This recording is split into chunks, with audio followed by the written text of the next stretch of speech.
Shalom, selamat pagi dan selamat berjumpa kembali lewat renungan firman Tuhan Jemaat Sion Penajam edisi Rabu 11 Mei 2022.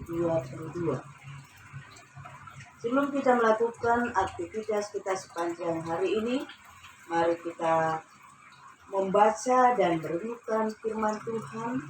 Namun sebelum itu kita mohon pertolongan kepada Tuhan di dalam doa. Kita berdoa.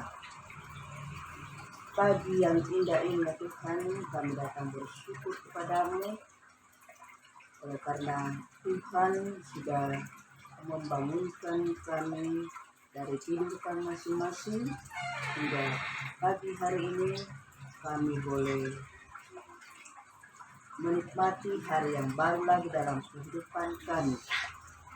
Untuk itu ya Bapa di surga, sebelum kami melakukan aktivitas kami sepanjang hari ini, kami akan membaca dan merenungkan firman-Mu untuk menuntun perjalanan kehidupan kami.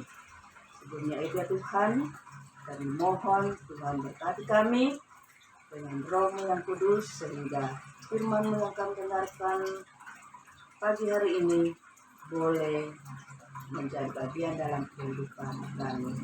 Bapa di surga, berfirmanlah, kami siap untuk mendengarkan sabda kebenaran dalam keampunan anak Yesus Kristus, Tuhan dan Juru Selamat kami yang hidup. Kami berdoa kepada Bapa di surga. Amin. Pembacaan kita pada pagi hari ini terpilih dari Perjanjian Baru, dari Kolose pasal 1 ayatnya yang ke-20 hingga ayatnya yang ke-23. Kolose pasal 1 ayat 20 hingga ayatnya yang ke-23, firman Tuhan berbunyi demikian. Dan oleh Dialah ia memperdamaikan segala sesuatu dengan dirinya, baik yang ada di bumi maupun yang ada di surga, sesudah ia mengadakan pendamaian oleh darah salib Kristus. Juga kamu yang dahulu hidup jauh dari Allah dan yang memusuhinya dalam hati dan pikiran seperti yang nyata dari perbuatanmu yang jahat, sekarang diperdamaikannya di dalam tubuh jasmani Kristus oleh kematiannya, untuk menempatkan kamu kudus dan tak bercela dan tak bercacat di hadapannya. Sebab itu kamu harus bertekun di dalam iman, tetap teguh dan tidak bergoncang, dan jangan mau digeser dari pengharapan Injil yang telah kamu dengar dan yang telah dikabarkan di seluruh alam di bawah langit, dan yang aku ini, Paulus, telah menjadi pelayannya. Amin. Firman Tuhan. Saudara-saudara yang kekasih di dalam Tuhan Yesus Kristus, tema perenungan kita pada pagi hari ini dari pembacaan kita tadi diberikan satu kalimat yang berbunyi harga setetes darah. Harga setetes darah.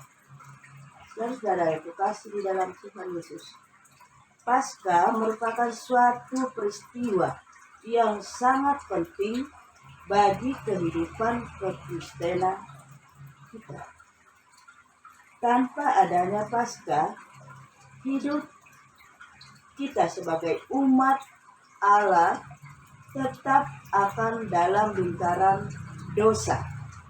Dan kita tahu bahwa akibat atau upah dosa itu adalah maut. Anak domba telah disembelih dan darahnya telah tercurah menetes demi membayar hidup manusia dari dosa.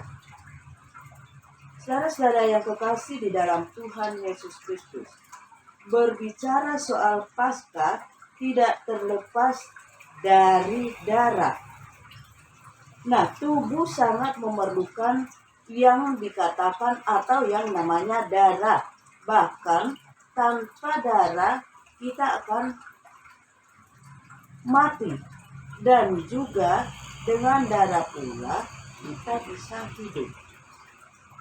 Dengan kata lain, darah di sini sangat berharga bagi kehidupan kita sebagai umat manusia atau juga semua makhluk hidup. Apa fungsi darah bagi tubuh kita? Saudara yang terkasih di dalam Tuhan. Menurut ilmu kedokteran, fungsi darah di sini diantaranya adalah untuk mengedarkan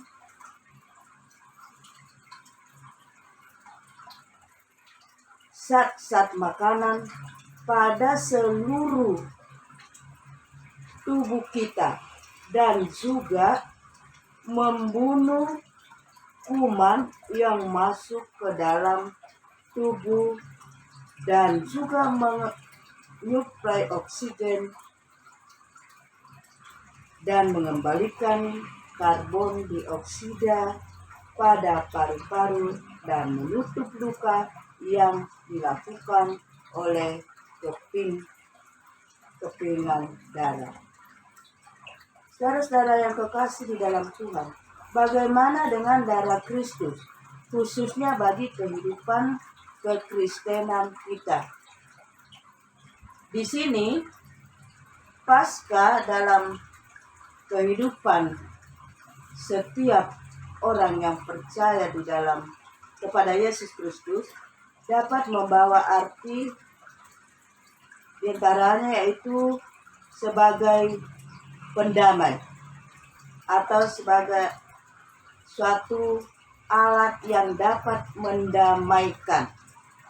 Arti kata mendamaikan di sini adalah mengusahakan agar kedua belah pihak yang saling berselisih atau bermusuhan kembali dapat jadi rukun, jadi satu, jadi damai. Nah, mungkin kita bertanya di dalam hal ini, siapakah yang sedang bermusuhan di sini? Jawabnya adalah manusia dan Allah. Jika permusuhan di antara manusia dapat didamaikan dengan darah binatang, seperti yang dilakukan oleh suku-suku yang lain di negara kita, ini adalah satu hal yang tidak mungkin bagi kehidupan kita sebagai umat yang percaya kepada Yesus Kristus. Tetapi di sini yang dapat mendamaikan kita dengan Allah kembali adalah melalui pengorbanan Yesus Kristus di kayu salib. Kita boleh didamaikan kembali dengan Allah hanya dengan tercurahnya darah Kristus di kayu salib. Jadi hanya Allah yang dapat mendamaikan kita dengan Bapa di surga. Kemudian selain mendamaikan, di sini ada hal menempatkan. Karena darah Kristus, maka posisi kita bukan lagi pada tempat yang lama, yaitu di mana hidup kita masih penuh dengan perbuatan daging. Tetapi kita ditempatkan di suatu tempat yang baru, yang kita dapat hidup bersama-sama dengan tenang, dengan penuh perdamaian oleh orang-orang yang telah diperbarui oleh Allah sendiri. Kemudian hal yang berikut, Paskah dapat juga menjadikan kita, artinya karena darah Kristus yang telah menetes, yang telah tercurah di kayu salib, maka kita bukan lagi sebagai budak, tetapi Ia menjadikan kita dan mengadopsi, bahkan mengangkat kita sebagai anak, dan sekaligus dapat memiliki hak, yaitu hak waris kerajaan Allah.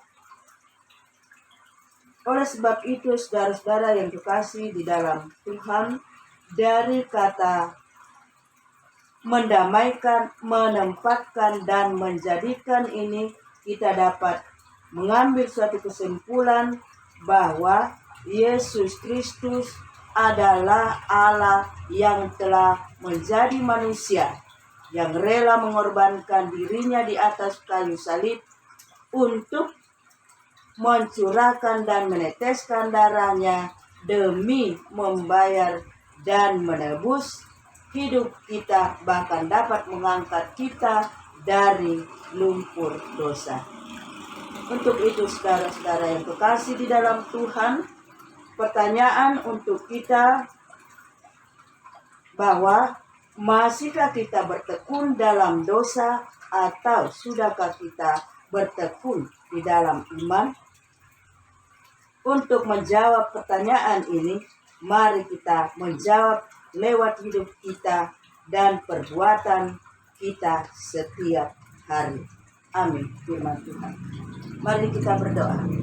Terima kasih Tuhan atas waktu yang Tuhan telah berikan kepada kami, di mana Tuhan telah memperdengarkan sabda kebenaran-Mu buat kami semua.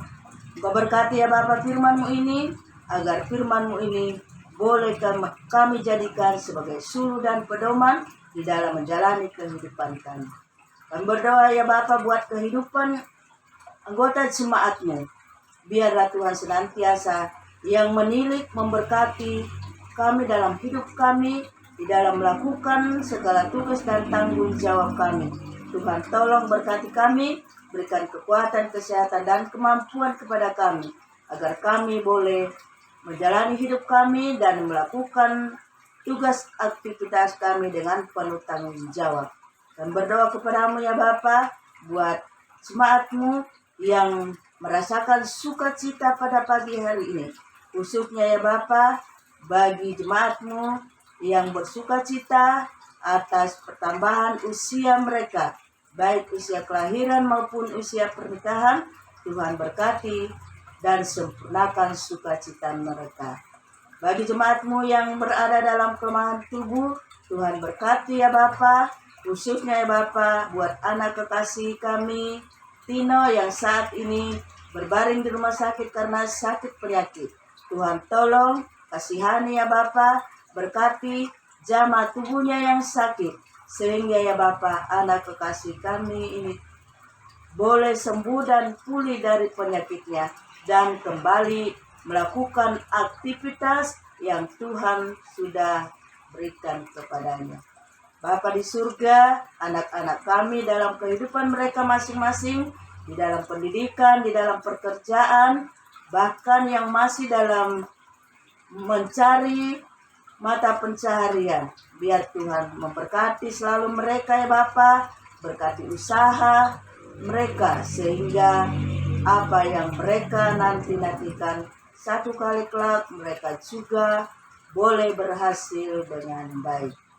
Bapa di surga, kehidupan kami selanjutnya dan usaha rencana kami selanjutnya, Tuhan tolong dan campur tangan, bahkan berkati. Ini doa kami ya Bapa, dengarkan kami, dalam nama Yesus kami berdoa. Amin. Demikian renungan firman Tuhan pada pagi hari ini. Semoga Tuhan selalu memberkati kita. Selamat pagi dan shalom.